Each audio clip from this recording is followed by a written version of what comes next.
first two theorems already we have completed of this chapter circle. Now the third theorem, the statement is perpendicular from the center of a circle to the chord bisects the chord. We can rewrite the sentence as, if the perpendicular is drawn from the center of a circle to the chord, then it bisects the chord. So part followed by if is given to us. It means it is given that OP is perpendicular to AB, and we have to prove that it gets bisected, means AP is equal to PB. So we have considered these two triangles, and in these two triangles you can see that already it is given perpendicular, means angle P is of 90 degree, R is the radius both sides, and this is the common side. So by RHS we can show these two triangles are congruent. If the triangles are congruent, then their corresponding parts, that is AP, will be equal to BP, and hence we have shown it is bisected. Now next theorem 10.4, line drawn through the center of a circle bisects the chord is perpendicular to the chord. We can rewrite the sentence as, if the line is drawn through the center of a circle to bisect the chord, then it is perpendicular to the chord. It means this is given to us, okay, already bisected, and we have to show that it is perpendicular. You can consider these two triangles, same diagram you can draw and you can prove it. Okay, then we have started exercise 10.3. the first question of the exercise 10.3. Now different pairs of the circles are asked to draw, and it is asked how many maximum number of the common points it will have. We can draw the circle separately like this so that it will have no common point. We can draw the circle touching each other. Touching means only one common point will be there. Externally they can touch or internally they can touch. They will have one common point. Now if the circles are drawn in such a way that they are intersecting, so we can say that here are the two common points. So here in all these cases we can see that the maximum common points between the two circles is 2 points. 2 points can be common for that two circles. In second question, the circle is already given to us and we have to find out its center. If the circle is given to us, we can take any 3 points on the circle.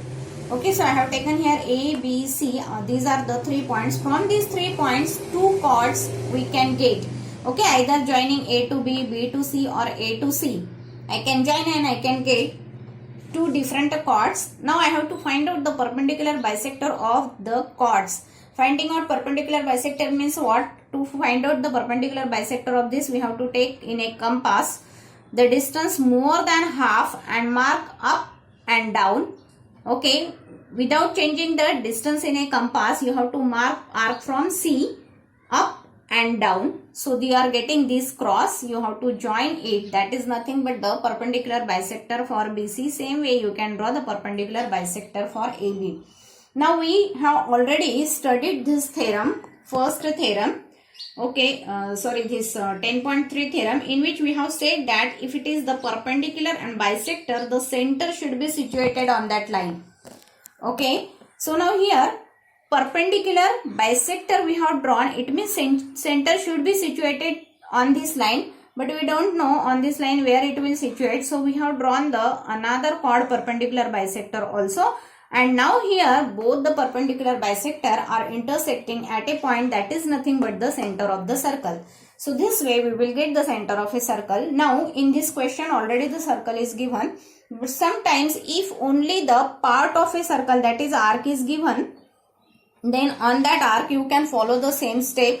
That is, you can take any 3 points, then it's a chord you can draw and perpendicular bisector for it, where they will intersect each other. That point will be the center of the circle.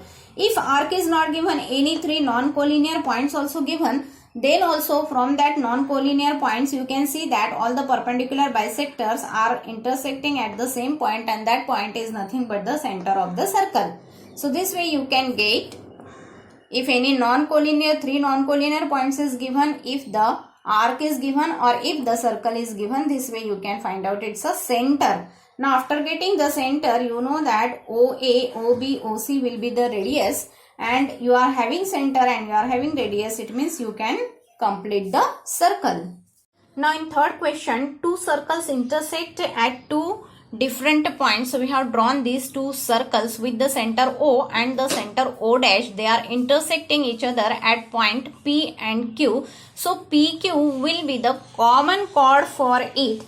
We have to show that centers lie on the perpendicular bisector of this common chord. So these are the centers lying on the perpendicular bisector of this. It means we have to show OO dash, that is line joining the center, is the perpendicular bisector of the common chord PQ.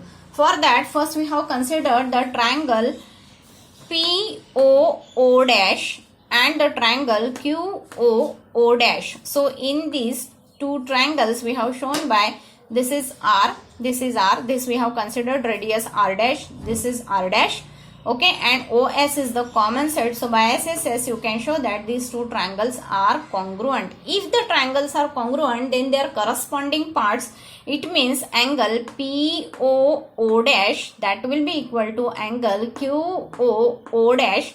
Now we are going to consider the another two triangles, that is PSO and QSO.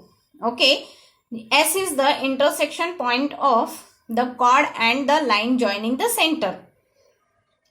So we can we have shown this angle is equal. This is the radius and this is the common side. So by SAS we can show these two triangles are congruent. Now if the triangles are congruent, then their corresponding parts, it means PS should be equal to QS, okay, and angle PSO, that will be equal to angle QSO. But here we can see that angle, this is the linear pair it is forming. It means these two angles are equal as well as their sum is 180 degree. So we can show that each angle is of 90 degree. So angle PSO is equal to angle QSO, that will be equal to 90 degree. Okay, now angles are of 90 degree and already we have shown PS is equal to QS. So now from equation 2 and equation 5 we can say that